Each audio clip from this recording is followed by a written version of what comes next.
매일 성경 묵상에 돕는 해설 가이드입니다. 안녕하세요, 묵상 코치입니다. 함께 읽고 나눌 말씀은 시편 42편 1절에서 11절까지 말씀입니다. 시인은 하나님에 대한 갈증으로 목이 타들어갑니다. 하나님의 임재의 상징인 성전이 시인이 있는 곳에서 멀리 떨어져 있고 현재 하나님으로부터 어떤 반응도 없습니다. 게다가 주위의 대적들은 시인을 핍박하고 조롱합니다. 그러므로 시인의 마음속에는 불안과 절망이 자리 잡고 있습니다. 그러나 이러한 진퇴양난의 상황 속에서도 시인은 자기 자신을 살피며 하나님께 소망을 두라고 격려하고 하나님을 향한 신뢰와 소망의 끈을 놓지 않습니다. 1절에서 5절 읽겠습니다. 하나님이여, 사슴이 시냇물을 찾기에 갈급한 같이 내 영혼이 주를 찾기에 갈급하나이다. 내 영혼이 하나님 곧 살아계시는 하나님을 갈망하나니 내가 어느 때에 나아가서 하나님의 얼굴을 배울까? 사람들이 종일 내게 하는 말이 내 하나님이 어디 있느뇨 하오니 내 눈물이 주야로 내 음식이 되었도다. 내가 전에 성의를 지키는 무리와 동행하여 기쁨과 감사의 소리를 내며 그들을 하나님의 집으로 인도하였더니 이제 이 일을 기억하고 내 마음이 상하는도다. 내 영혼아, 내가 어찌하여 낙심하며 어찌하여 내 속에 불안해하는가? 너는 하나님께 소망을 두라. 그가 나타나 도우심으로 말미암아 내가 여전히 찬송하리로다. 1절에서 2절은 하나님을 갈망하는 시인입니다. 시인은 하나님을 몹시 그리워하며 갈망하고 있습니다. 성전에서 멀리 떨어져 있어서 하나님께 예배하러 가기 어려운 처지에이며 성전 예배를 그리워하며 이스라엘 밖의 지역을 언급하고 원수들의 조롱을 당하는 것을 보아 포로로 타국에 끌려가 있는 상태일 가능성이 큽니다. 시인은 마치 사슴이 목이 말라 시냇물을 찾아 분주히 여기저기 헤매는 것처럼 하나님을 보지 못하여 목이 탐으로 어쩔 줄 모릅니다. 심한 갈증으로 물을 찾기 전까지는 절대 포기하지 않을 사슴처럼 시인이 하나님이 계시는 성전에 나아가 그의 얼굴을 보기 전까지 그를 찾는 열망이 사그라들지 않을 것입니다. 사슴에게 시냇물만큼 갈증을 만족하게 해소할 것이 없는 것처럼 시인의 타는 목마름을 완전히 해소할 수 있는 분은 오직 하나님 한 분뿐입니다. 사슴이 시냇물을 발견하게 되면 기쁨으로 갈증을 채우게 되듯 시인이 하나님의 성전에 돌아가서 그의 얼굴을 보는 날 형언할 수 없는 기쁨으로 하나님의 임재를 마음껏 누릴 것입니다. 한편 시인이 목말라 하듯 그리워하는 하나님은 살아계신 하나님이십니다. 현재 시인이 성전에서 멀리 떨어져 있어서 하나님의 임재를 만끽할 수 없어 답답하지만 이 시각에도 살아 역사하신 하나님을 시인은 잘 압니다. 그러므로 시인은 이 하나님이 자기로 하여금 성전에 나아가 하나님 벨라를 속히 앞당겨 줌으로써 그의 살아계심을 나타내시기를 간절히 바랍니다. 3절에서 4절은 과거를 회상하며 탄식하는 내용입니다. 사람들은 하나님을 갈망하는 시인에게 내 하나님이 어디 있느냐 라고 물으며 비웃습니다.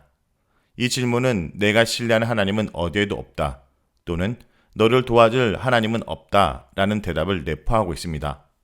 시인을 조롱하는 사람들은 이방인일 수도 있고 그가 속해 있는 공동체의 사람일 수도 있습니다. 그러나 그들이 누구인지 간에 그들의 조소가 하루 종일 이어지므로 시인은 주야로 눈물을 흘리며 하나님을 더 애타게 그리워합니다. 하나님을 아직 못 만나 생수로 목마름을 해소하지 못한 채 눈물을 그의 양식처럼 삼고 있습니다. 하나님께 나아가지 못하여 고통스럽고 주변 사람들의 조롱으로 고통스러운 시인은 과거에 즐거웠던 때를 회상하며 현재의 고통을 잊으려 하나 과거의 추억이 그의 마음의 고통을 줄여주기보다는 상한 마음이 더 복받칩니다.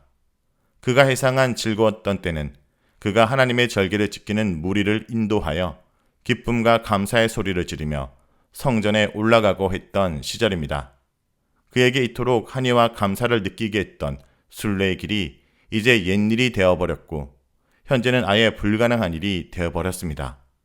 같이 하나님을 찬양하며 한호했던 무리는 다 없어지고 주변에는 그의 신앙과 그가 신뢰하는 하나님을 비웃는 무리로 가득합니다.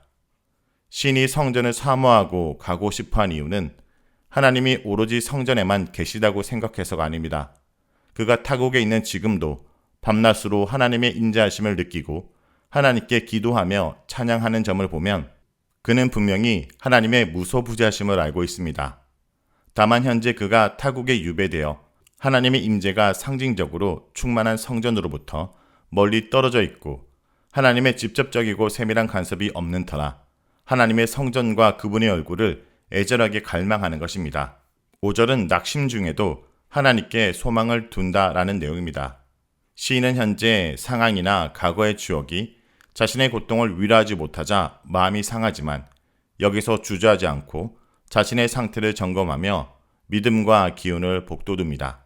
시인은 자기 내면에 여러 가지 의구심이 일고 절망감으로 마음이 속에서 녹아내리며 불평이 생겨 으르렁거리는 자기 모습을 발견합니다. 여기서 자기 자신에게 왜 낙심하는가, 왜 불안해하는가 라고 묻는 시인의 질문은 자기 자신을 다그치고 책망하는 물음으로 혹은 내면에서 일어나는 감정을 살피며 그 근본적인 이유를 점검하는 물음으로 이해할 수 있습니다. 시인은 절망스럽고 불안한 자기 자신을 향해 하나님께 소망을 두라 라고 외치며 스스로 격려합니다. 절망스러운 환경이 변하지 않고 그의 마음에 낙심과 불안이 있지만 하나님께 소망을 두기로 작정했기에 하나님을 찬송할 수 있습니다. 시인이 소망을 두고 기다리는 하나님은 시인에게 구원과 생명을 가져다 줄 능력이 있는 살아계신 하나님이기 때문입니다. 6절에서 11절 읽겠습니다. 내 하나님이여 내 영혼이 내 속에 낙심이 되므로 내가 요단 땅과 헤브론과 미살산에서 주를 기억하나이다. 주의 폭포 소리에 깊은 바다가 서로 부르며 주의 모든 파도와 물결이 나를 휩쓸었나이다. 낮에는 여호와께서 그의 인자하심을 베푸시고 밤에는 그의 찬송이 내게 있어 생명의 하나님께 기도하리로다. 내 반석이신 하나님께 말하기를 어찌하여 나를 잊으셨나이까? 내가 어찌하여 원수의 압제로 말미암아 슬프게 다니나이까 하리로다. 내 뼈를 찌르는 칼같이 내 대적이 나를 비방하여 늘 내게 말하기를 내 하나님이 어디 있느냐 하도다. 내 영혼아 내가 어찌하여 낙심하며 어찌하여 내 속에 불안해하는가? 너는 하나님께 소망을 두라. 나는 그가 나타나 도우심으로 말미암아 내 하나님을 여전히 찬송하리로다. 6절에서 7절은 두려움 속에 하나님을 기억한다라는 내용입니다. 자신을 다독이며 하나님을 기다리는 시인에게 여전히 절망감이 남아있어 시인은 이제 요단 땅, 헤르몬, 미살산에서 하나님을 떠올립니다. 시인이 이곳에서 바라보니 폭포 소리가 높고 깊은 바다가 포효하고 파도와 물결이 시인의 위로 출렁이며 지나가는 듯합니다. 이러한 깊고 위협적인 물의 표현은 하나님의 심판, 혼란과 파괴, 죽음의 두려움을 나타냅니다. 하나님을 기억하며 그를 찾기에 갈급한 시인의 눈앞에는 살아계신 하나님의 생명수가 아닌 고통의 눈물과 두려움의 심판 바닷물이 놓여 있습니다. 8절은 낙심 중에도 하나님께 찬송과 기도하는 내용입니다.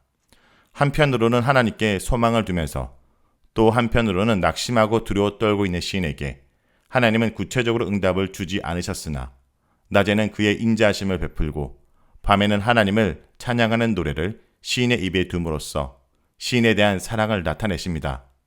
시인은 이와 같이 자기에게 끊임없는 사랑을 보여주시는 하나님이 자신의 생명의 하나님이라고 밝힙니다. 시인에게 있어서 하나님은 살아계신 하나님이며 시인의 생명을 지속시키는 생명의 근원이십니다. 그러므로 그가 성전에 나아가 하나님을 뵙는 날에는 살아계신 하나님이 시인의 타들어가는 목을 완전히 해소시켜 줄 것이고 이로써 그가 생명수 샘이며 생명의 샘임을 명백하게 드러낼 것입니다. 절망과 두려움이 도사리고 있지만 시인은 자기에게 밤낮으로 사랑을 베푸시는 생명의 하나님 덕분에 기도할 수 있습니다. 9절과 10절은 원수로 인한 탄식입니다.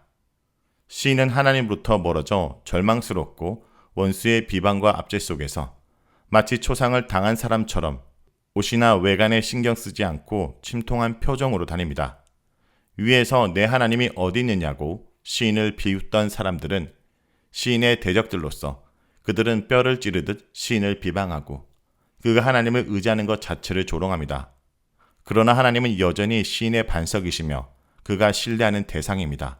이 하나님께 자신의 사정을 아뢰고 기도하면서 시인은 그분의 구원의 손길을 기다립니다. 11절은 낙심 중에도 하나님께 소망을 두는 내용입니다. 시인은 자신을 잊으신 하나님과 자신의 믿음을 비웃는 원수들에게 둘러싸여 마음에 낙심과 불안이 생기지만 자신을 추스르며 하나님께 소망을 두고 하나님의 구원을 확신으로 기대합니다. 자, 여기까지가 시편 42편 1절에서 11절까지 말씀입니다. 오늘 말씀을 통해 우리는 무엇을 묵상하고 적용해야 할까요? 하나님만이 우리의 영혼의 목마름을 채우십니다. 모든 인간은 깊은 목마름을 느낍니다. 표면적으로는 건강이나 부귀, 재물과 명예를 갈망하지만 그 근원에는 하나님이 계십니다. 하나님이 아니면 모든 것이 있어도 아무것도 아닙니다. 모든 인간은 물 없이 살 수 없는 사슴처럼 하나님 없이 살 수 없습니다. 하나님이 계시면 모든 것이 있습니다. 하나님이 모든 것을 주시기 때문입니다. 사슴은 자기 필요를 정확히 알고 시냇가를 찾습니다. 우리는 하나님을 목말라 하고 있습니까? 생수의 근원이신 하나님을 두고 마실 물이 아닌 다른 것을 찾고 있진 않습니까? 성도 여러분, 오직 하나님만이 우리의 근원적인 갈증을 해결할 수 있음을 믿고 오늘도 주님을 간절히 찾고 구하는 주의 백성들이 되길 간절히 기도드립니다.